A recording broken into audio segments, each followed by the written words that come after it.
शैतान अरलान कौन सा खेल रानिया के साथ खेल रहा था।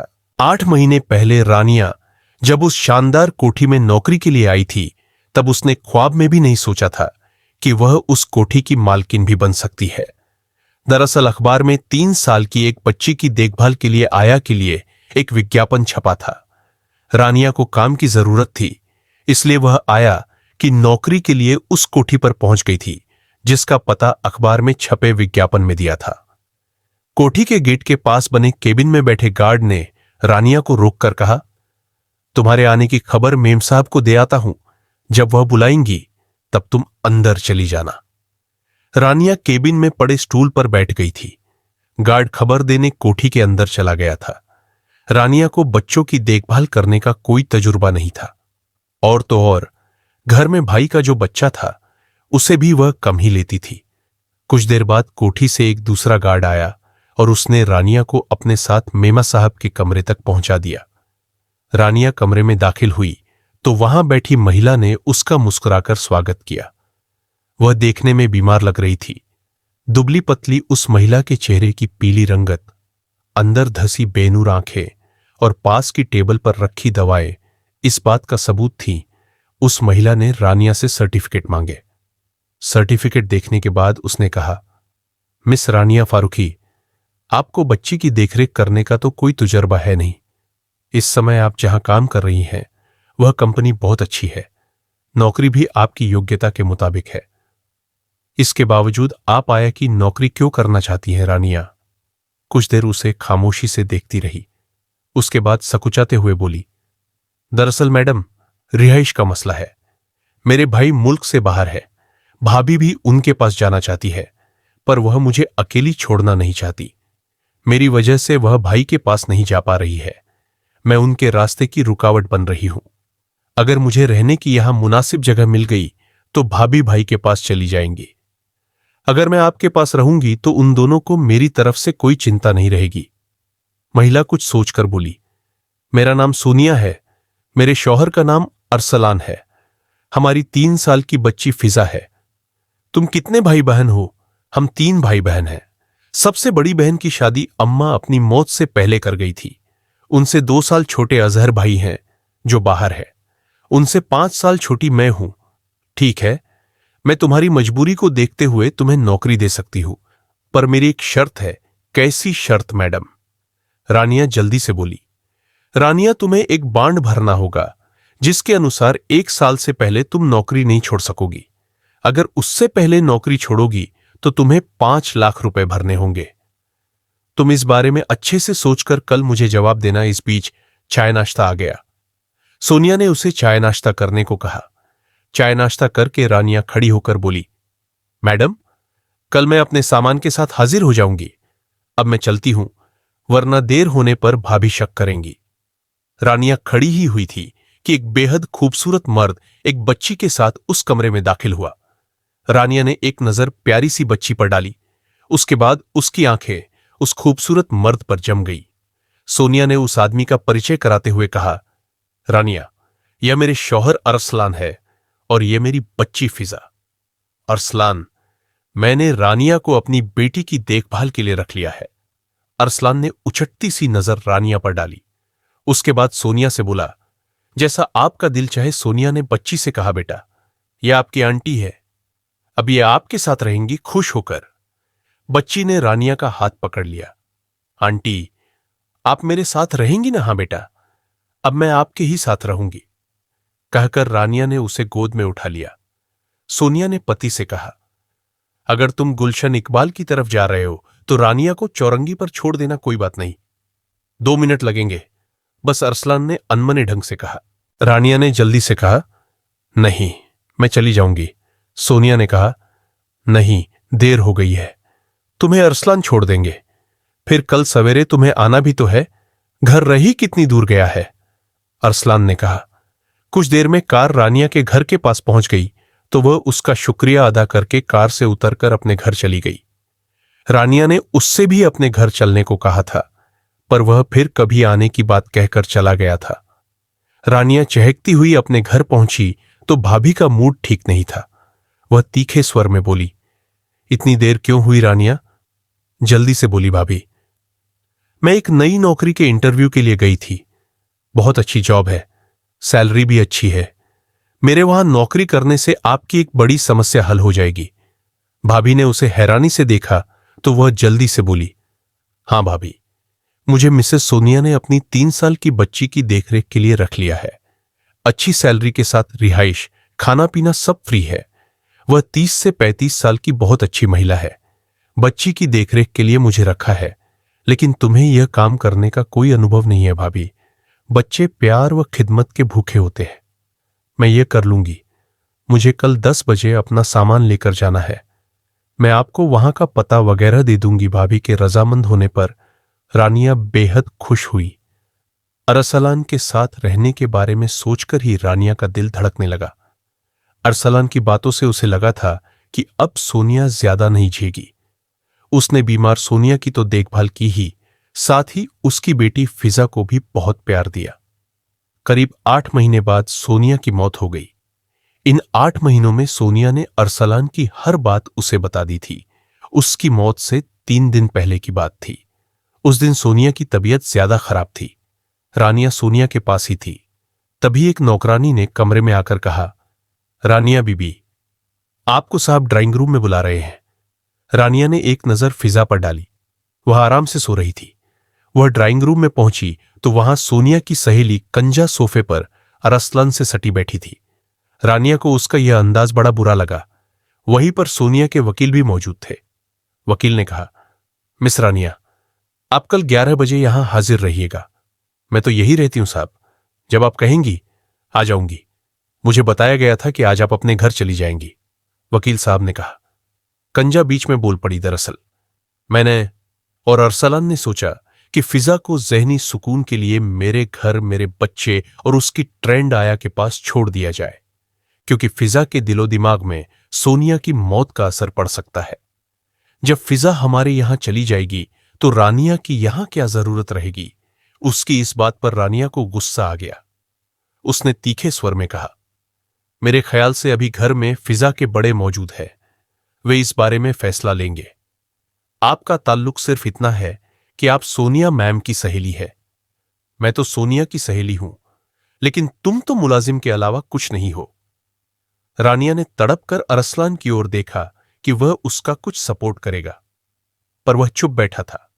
वहां मौजूद सोनिया की खाला ने कहा, मैं फिजा को अपने घर भेज देती हूं, वहां मेरी बेटियां उसे संभाल लेंगी। वकील ने कहा, आप लोग बेकार की बहस कर रहे हैं। सोनिया की वसीयत के मुताबिक वसीयत खोलते वक्त सिर्फ 3 लोग मौजूद रहेंगे।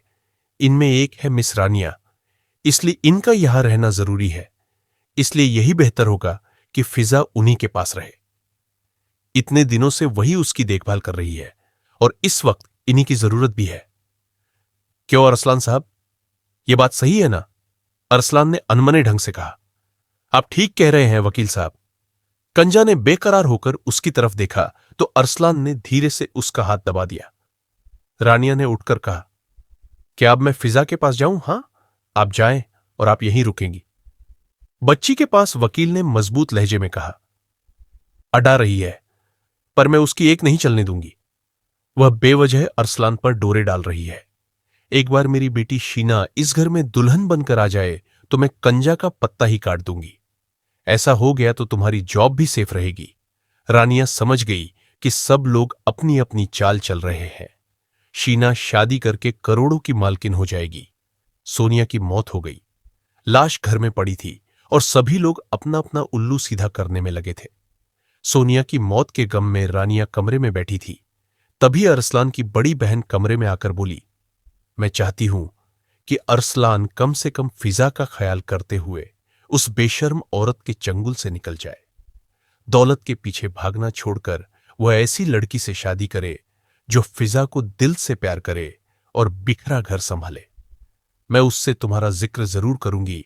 उसकी बात पर रानिया कुछ नहीं बोली। उसकी झुकी आंखों व लाल होते चेहरे से शायद उसकी रजामंदी मिल गई थी। उसने आगे कहा, मैं जानती हूं कि अरसलान दिल फेंक है, कई लड़कियों से अफेयर चला चुका है। मैं उसे बहुत समझाती थी कि सोनिया से बेवफाई न करे, पर वह नहीं माना। इससे रानिया को लगा कि कि अरसलान ने मोहब्बत का जाल फेंककर उसे भी बेवकूफ बनाया है। उसी वक्त बाहर से आवाजें आने लगी। सब लोग कब्रिस्तान से वापस आ गए थे। वह फिजा के बालों में हाथ फेरती वहीं बैठी रही। दरवाजा खटखटा करके अरसलान कमरे में आया। फिजा को देखकर बोला, फिजा तो अच्छी है ना? तुमने उसे संभाल लिया है ना जी? वह अब ठीक है? इसके बाद अरसलान ने रूखे लहजे में पूछा, तुमने आपा को क्या पढ़ाया है? मैंने तो कुछ नहीं कहा। रानिया चौंक कर बोली, मैं अच्छी तरह जानता हूं कि तुमने मेरी आपा के दिमाग में यह बात भरी है कि फिजा के लिए मुझे तुमसे ही शादी करनी चाहिए। रानिया, मैंने रात के अंधेरे में तुमसे जो वादे किए थे उन्हें दिन के उजाले में भूल जाओ। झूठे वादे करना मेरी आदत है, उस पर यकीन न करना। इसके बाद वह कहकहा लगाकर हंस पड़ा। रानिया उसका असली चेहरा देखकर दंग रह गई। अरसलान ने मुस्कुराते हुए कहा, मैंने पहले दिन ही तुम्हारी आंखों में अपने लिए पसंदगी देख ली थी। जो लड़की खुद पसंद करे उसे फंसाना मेरे लिए बड़ा आसान होता है। 2 से 3 मोहब्बत भरी मुलाकातों के बाद शादी के झूठे ख्वाब दिखाकर तुम्हारा जिस्म हासिल कर लिया।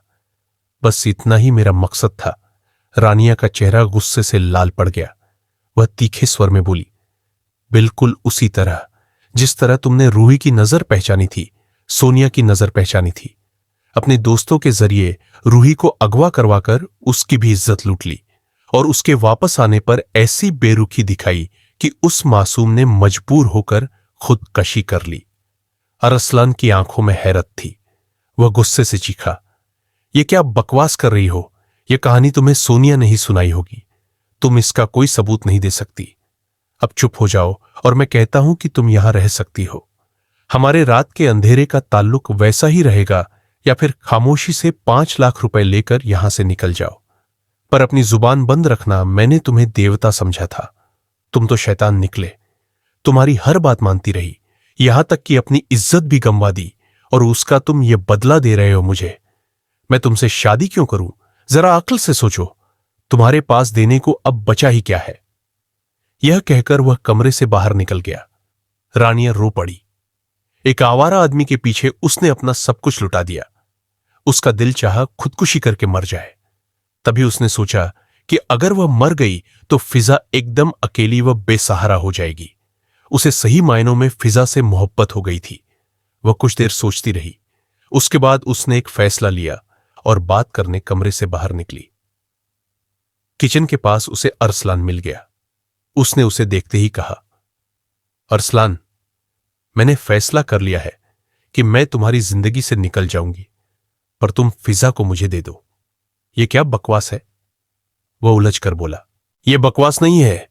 वकील से कहकर एक दस्तावेज तैयार कराओ जिसमें लिखा हो अगले 10 सालों तक तुम मुझे फिजा का गार्जियन रख रहे हो। मैं जहां रहूंगी फिजा वहीं रहेगी। तुम हर महीने खर्चे की रकम देते रहोगे। मैं एक फ्लैट अलग ले लूंगी। मैं तुम्हें वही फ्लैट दे दूंगा जहां हम मिलते थे, पर तुम वहां नहीं आ सकोगे। हफ्ते में एक बार आप बच्ची को बाहर ले जा सकते हो, ठीक है? मैं वकील से बात करता हूं, उसने कहा। ठीक 11 बजे रानिया ड्राइंग रूम में पहुंच गई जहां सब लोग इकट्ठे थे। वह एक कोने के सोफे पर फिजा को गोद में लेकर बैठ गई। वहां सोनिया के डॉक्टर वो उसके दफ्तर के मैनेजर राशिदी भी थे। वकील ने वसीयत के बारे में कहना शुरू किया। वसीयत के मुताबिक जिनको यहां होना चाहिए वे यहां हैं, पर यहां ज्यादा लोग नहीं रह सकते। इसलिए मिस कंजा और खाला आप बाहर चली जाए प्लीज। यह कानूनी मामला है। कंजा ने घूरकर वकील को देखा, फिर अरसलान की तरफ इस उम्मीद से देखा कि शायद वह रोक लेगा, पर वह सिर झुकाए बैठा रहा। दोनों गुस्से से बाहर निकल गई। वकील ने कहना शुरू किया, वसीयत 1.5 माह पहले लिखी गई थी। डॉक्टर साहब और मैनेजर राशिदी इसके गवाह है। इस पर सिविल जज के साइन करवा लिए गए हैं। सारा काम पक्का है? अरसलान बेचैन होकर बोला, ये सारी बातें छोड़ी दे, आप वसीयत पढ़कर सुनाइए। वसीयत के मुताबिक सोनिया मैडम की तमाम जायदाद की वारिस उनकी बेटी फिजा है। वकील ने कहा, बकवास है। इतनी सी बच्ची यह बिजनेस और कारखाना कैसे चला सकती है? अरसलान ने गुस्से से कहा, इसकी चिंता आप मत कीजिए अरसलान मियां। इसके लिए सोनिया मैडम ने 4 लोगों की एक कमेटी बना दी है, जिसमें मैनेजर राशिदी, डॉक्टर साहब, उनके पापा के दोस्त अजमल साहब और मैं शामिल हूं। हम सबके काम की निगरानी रानिया को सौंपी गई है। वकील ने कहा। ऐसा कैसे हो सकता है? अरसलान ने चिढ़कर कहा। यह इस तरह हो सकता है अरसलान साहब कि सोनिया को आप पर भरोसा नहीं था। वह जानती थी कि आप अपनी नई जिंदगी में मग्न होकर फिजा को भूल जाएंगे या आप उसे अपने रास्ते से हटा देंगे। वसीयत में मेरे लिए क्या हुक्म है? अरसलान ने धीरे से पूछा। आपकी किस्मत का फैसला रानिया मैडम के हाथों है, क्योंकि सोनिया मैडम सारे अधिकार उन्हें दे गई है। वकील साहब ने कहा। कमेटी के सारे काम भी रानिया मैडम से पूछकर उनकी ही सलाह से होंगे। सोनिया मैडम एक खत भी रानिया मैडम के लिए छोड़ गई है। यह सुनकर रानिया मन ही मन शर्मिंदा हो गई। उसने दिल ही दिल में सोनिया का शुक्रिया अदा किया। वकील साहब ने कागजात देखकर कहा। अरसलान आपके लिए वसीयत में खास हिदायतें हैं। आप जनरल मैनेजर राशिदी और रानिया की इजाजत से ही ऑफिस जा सकते हैं और इनकी मर्जी से ही आपको काम मिलेगा। एक खास शर्त उन्होंने यह रखी है कि इस कोठी में आप तभी रह सकते हैं जब आप रानिया जी से शादी कर लेंगे और बाहर कोई अफेयर नहीं चलाएंगे। अरसलान गुस्से से तिल मिलाकर बोला। यह आप सबकी मिली भगत है। आप सबने मेरे खिलाफ साजिश रची है। मैं इसके खिलाफ अदालत जाऊंगा। अरसलान साहब, आप कोर्ट जाने की तो बात भी ना करें। मेरे पास इसकी रिपोर्ट मौजूद है कि सोनिया जी को दवा के कैप्सूल में जहर दिया गया था। डॉक्टर साहब बोले। यह सुनकर अरसलान डर कर चुप हो गया। सोनिया ने एक खत रानिया के लिए भी लिखा था। उस खत को पढ़ने के लिए वह दूसरे कमरे में चली गई। खत खोलकर उसने उसे पढ़ना शुरू किया। मेरी दोस्त रानिया, शायद मेरी सौंपी गई जिम्मेदारी बहुत ज्यादा है, पर मुझे यकीन है कि मोहब्बत में तुम सब निभा लोगी। अरसलान सिर्फ दौलत से प्यार करता है, इसलिए मैंने उसे अपनी वसीयत में कुछ नहीं दिया है। अब यह तुम्हारे हाथ में है कि तुम उसके झांसे में न आओ और मेरे बिजनेस से उसे दूर रखो। वो एक बेवफा अय्याश इंसान है। रानिया ने इतना ही पढ़ा था कि उसे दरवाजे पर आहट महसूस हुई। देखा तो अरसलान सामने खड़ा था। वह धीरे से बोला। रानिया, मैं अपनी भूलों का प्रायश्चित करता हूं। अब मैं तुमसे शादी करना चाहता हूं। सारी उम्र मैं तुम्हारा वफादार रहूंगा, यह वादा है अरसलान। मेरा दिल सोनिया जितना बड़ा नहीं है, फिर भी मैं एक फैसले पर पहुंच गई हूं। यह फैसला मैं सबके सामने सुनाना चाहती हूं। कहकर रानिया ड्राइंग रूम की तरफ बढ़ी। वह पीछे चलते चलते गिड़गिड़ाया। रानिया, मुझे एक मौका दो मेरे पास। अब तुम्हें देने को कुछ नहीं है। तुम किसी से शादी तो करोगी ही, फिर मैं क्या बुरा हूं। देखो, मैं फिजा का बाप हूं। कम से कम इस बात को तो ध्यान में रखो। मैंने इनकार नहीं किया है अरसलान। अभी मेरा फैसला सुनाना बाकी है। वह बोली। ड्राइंग रूम में सब मौजूद थे। वकील साहब ने कहा। मिस रानिया, हम सब आपका फैसला जानना चाहते हैं। रानिया ने आत्मविश्वास से कहा। मैं सपनों में रहने वाली एक आम सी लड़की थी। मैंने भी अरसलान साहब जैसे खूबसूरत इंसान को अपने ख्वाबों में बसाया था। जब यह भी मुझ पर मेहरबान हुए तो मैंने इन्हें देवता समझकर इनकी हर बात मानी। पर मुझे नहीं पता था कि यह देवता के रूप में एक शैतान है। रानिया, मेरी बात सुनो। अरसलान ने बीच में टोका। अरसलान साहब, मुझे अपनी बात पूरी करने दीजिए। अरसलान को चुप कराते हुए रानिया बोली। सब कुछ लुट जाने के बाद आज मेरी आंखें खुली तो अरसलान साहब चाहते हैं कि मैं वही गलती दोबारा करूं, लेकिन मैं ऐसा नहीं करूंगी।